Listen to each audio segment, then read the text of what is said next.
Bratislave na hlavnej neposlal vlak Rakúšan, takto sme začínali. Išli sme do Petržalky a vlak je zrušený. A tam neposlal vlak zás Švajčiar, takže sme mali také prima posedenie na stanici 4-hodinové. Máme to trošku plné zuby. Čuš!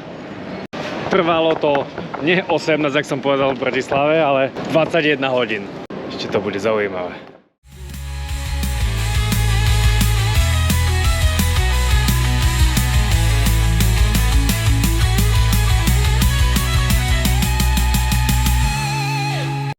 Čaute, dneska sme sa vybrali do Holandska na futbal, do Rotterdamu.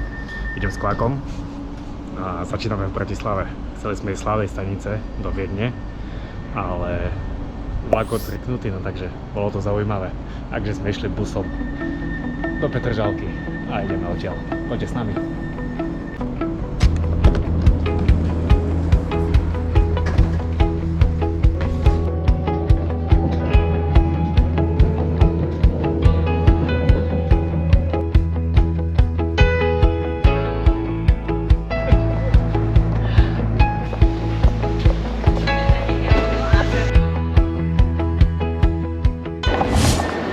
Sme vo Viedni.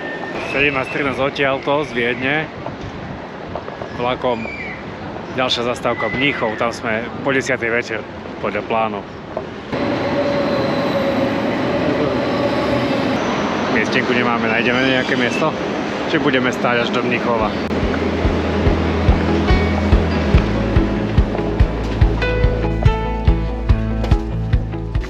Nevyzerá, ale...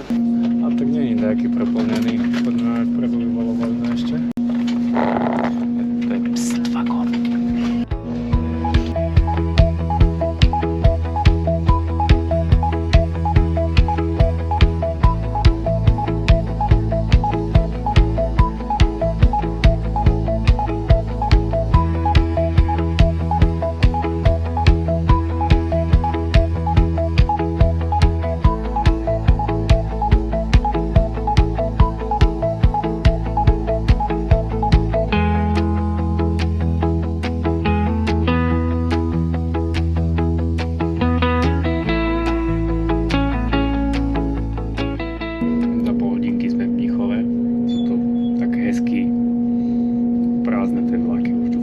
Ďalšie bude, že zalovíme. Treba sa vyspať, pretože sme zničení z prednášok z konferencie. Veľmi. Takto sa smeje kolega.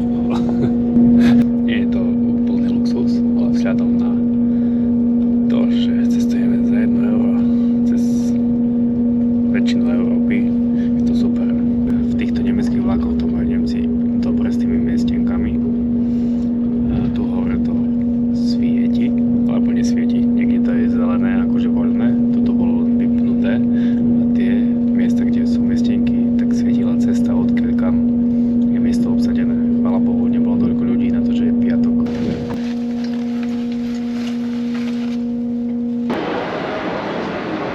Hlasíme sa z Mníchova. Meškali sme tak 5-6 minút a máme pol hodinku do vlaku. Takým niečím by sme mali ísť. Ale my ideme iba do Frankfurtu, na letisko. Takže vlak do... Kde to ideme? Do Frankfurtu. Z Mníchova. Trošku iný, ale máme miesto bez miestenky. Aspoň to tak píše. Taký budík na D40 si dám pre istotu. Aj. Také budíky ja nemám. To už som hore v bežný pracovný deň. Samozrejme, iste. Vedúci áno. Takto je označená miestenka. Označená nemiestenka. Je nemiestna nemiestenka. Odjazd.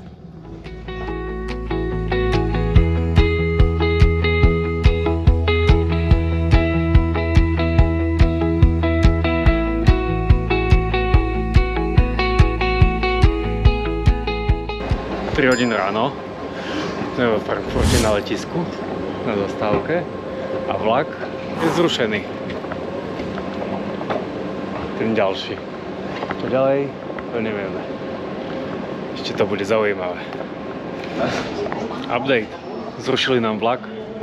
Ďalší máme až o 7:30. Skúšame ho tak, kde dobehnúť. Sme na hlavnej stanici vo Frankfurte. Ideme s Banom na West. Bola informácia, že by tam mohol stať na miesto tej na letisku, ale či tam bude, nevieme. A ak nie, tak máme do 7:30 času. Je 3 hodín ráno. Takže našli sme to, kde ho odklonil, ale vlak samozrejme nečakal. On ho len odklonil, napísali info, že ho odklonil a žiadne prestup sa nekoná. Takže ideme naspäť a pôjdeme o 7:30 hlavnej. Česká moc z Nemecka do Holandska je to jediný spoj najbližší. Čiže máme 4 hodiny kam. Začalo to tak, že Rakúšaci odrekli vlak v Bratislave na hlavnej stanici. Hej, to nám malo stačiť na tento výlet. To nám malo stačiť. No a potom sme dajak išli. A teraz odrekli aj tento, alebo ho dali tak, že by sme ho nevedeli stihnúť aj bez informácií akejkoľvek. No a uvidíme, čo bude pokračovať ďalej. V aute by sa mi to nestalo a ďalší výlet asi nebude vlakom. Mám taký pocit. Možno ani tento rok už jazmu. Update. Jaký update? Žiadny. O 7:30 ideme. Máme toho trošku plné zuby. Tak som si dal kávu. Vieš, čo je na tom super? Vo videu to bude takto. A ideme. 4 hours later. Vyzerá, že sme sa dožili vlaku. Snad si sadneme.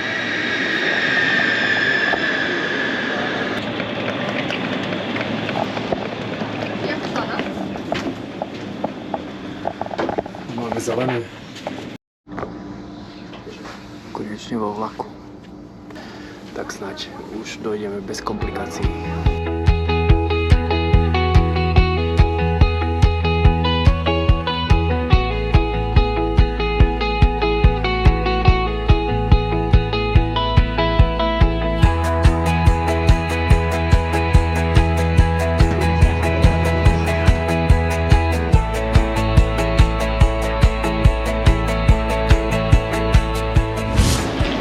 Sme mali byť 2 hodiny v Rotterdame, ale sme v Utrechte a ešte nás hodina čaká. 11. Stanica pekná. To by mal byť posledný na ceste tam.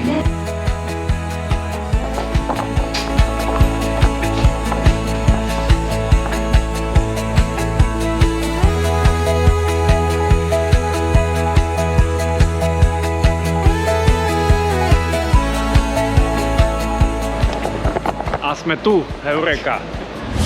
Trvalo to nie 18, jak som povedal v Bratislave, ale trvalo to 21 hodín. Utrpenie, strach a škripanie zubami, či plač a škripanie zubami. V Bratislave na hlavnej neposlal vlak Rakúšan, tak to sme začínali. Išli sme do Petržalky. Tam sme sa tak dostali až po Mníchov. Z Mníchova sme išli do Štúrka, nie, do Frankfurtu. A tam neposlal vlak za Švajčiar, takže sme mali také prima posedenie na stanici 4-hodinové a v gete. No a potom tu sme sa dajak už dostali, no ale úplne inak, jak sme čakali, úplne dajak čuš. Dlhšie to trvalo. Ale sme tu. Toto je koniec toho videa, ale toto najzaujímavejšie ešte príde. Ideme na fotbal.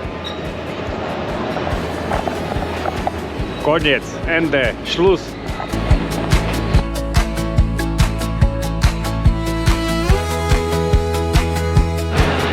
Ideme na slavný The Kuip. Dávaj odbor, že by si to nenechal ujsť.